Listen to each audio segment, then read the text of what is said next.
আমি যদি একটা ফিল্মে বা নাটকে অ্যাক্টারের একটা এমপ্লয়ি, সে তাকে এমপ্লয় করা হচ্ছে অ্যাক্টিং অ্যাজ এ জব, অ্যাক্টারের জবটা কি, কাজটা কি একটা প্রজেক্টে? তার কাজটা মন দিয়ে করা, তাকে যে কাজটা দেওয়া হয়েছে সেটা মন দিয়ে করা, ভালো করে করা, সম্পূর্ণ এফার্টটা দেওয়া তার তার কাজটা করার প্রতি, এটাই আমার মনে হয়। মানে কোথাও না কোথাও এটা কি ডিরেক্টর বা রাইটারের যে ভাবনা, তিনি যেটা সেটা অ্যাক্টারের থ্রু থেকে ফুটিয়ে তুলছেন, সেটা আন্ডারস্ট্যান্ড করে সেটাকে এগিয়ে নিয়ে যায়, এটাই অ্যাক্টারের কাজ। সেটা সেটা তো ডেফিনেটলি। সঙ্গে আরও ভালো হয় যদি অ্যাক্টার নিজের লাইফ এক্সপিরিয়েন্স থেকে, নিজের দেখা থেকে, বোঝা থেকে কিছু অ্যাড করতে পারে নিজের মতো করে সেই চরিত্রটাতে।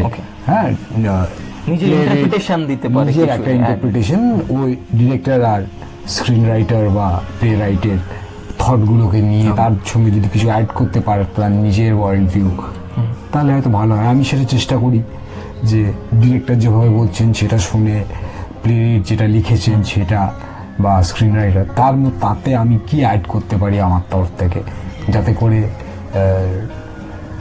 পুরো প্লেটার বা পুরো সিনেমাটা আরেকটু এনরিচড হয়। আচ্ছা, যদি আমরা ধরি যে কি কি কোয়ালিটিস বা টুলস থাকলে একটা গ্রেট অ্যাক্টর, মানে আমরা যাদের গ্রেট অ্যাক্টর বলি, তাদের মধ্যে কি কোয়ালিটিস কমন থাকে বা কি কোয়ালিটিস থাকা উচিত আপনার মনে হয়? এটা আমি সেভাবে স্টাডি করিনি।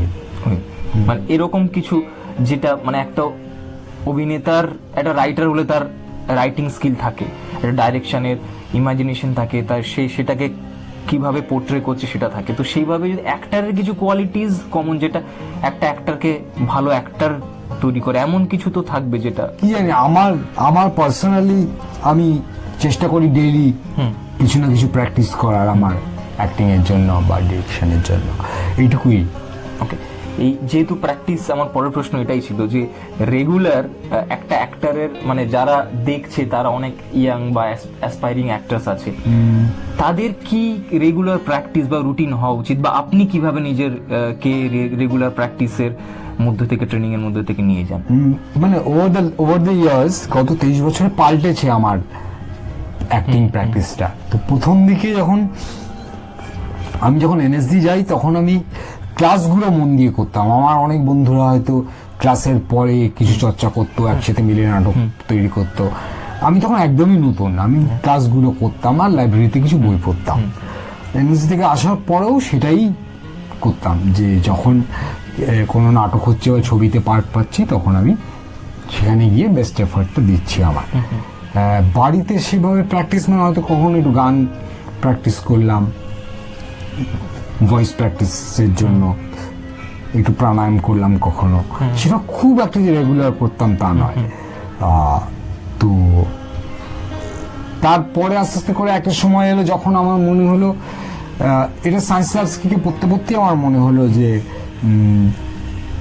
তোমাকে একটা জিনিস যদি ভালো করে শিখতে হয় তাহলে দিনের যতটা সময় পারো ওইটার মধ্যে থাকা উচিত।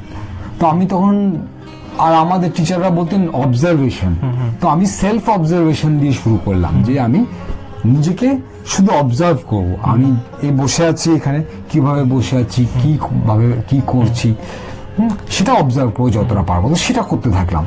সেটা করতে করতে আমার কেমন করে নিজের সঙ্গে নিজের কমফর্ট লেভেলটা বাড়লো, তার ফলে আমি আরো একটা বেশি রিল্যাক্স হতে পারলাম স্টেজে বা ক্যামেরার সামনে। তো সেটা আমাকে অনেকটা হেল্প করলো যে আমি নিজেকে 24 ঘন্টা অবজার্ভ করছি।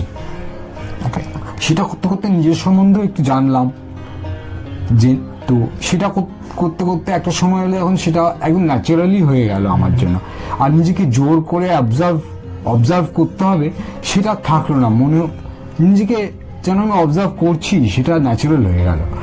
তো তারপর থেকে আমি অনেকটা সময় পড়াশোনায় দিতে লাগলাম, যে তাহলে একটা ওয়ার্ল্ড ভিউ যদি আমি তৈরি করি নিজের, যে ঠিক আছে এই পৃথিবীটা কেমন, বা এই পৃথিবীটা কেমন হওয়া উচিত, বা বড় টিচাররা, বড় মানুষরা কি বলে গেছেন যে আমাদের কিভাবে বাঁচা উচিত, কি করা উচিত। তো সেই জিনিসগুলো বোঝার জন্য আমি অনেকটা সময় পড়াশোনা করতে আরম্ভ করলাম, দিনে 4-5 ঘন্টা, কখনো 2-3 ঘন্টা পড়াশোনা এখনও সেটা করি আমি, সেটাও একটা হ্যাবিট হয়ে গেছে।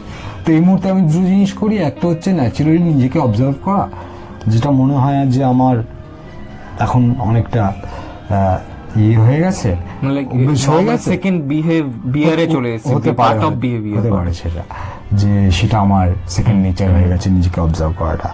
আর এটা হচ্ছে যে বিভিন্ন ধরনের বইপত্র পড়া, থিয়েটারের বই, এই সিনেমার বই, অনেক স্পিরিচুয়াল বইও পড়ি আমি, তো সেই বই সেগুলো পড়া, কখনো একটু লেখা,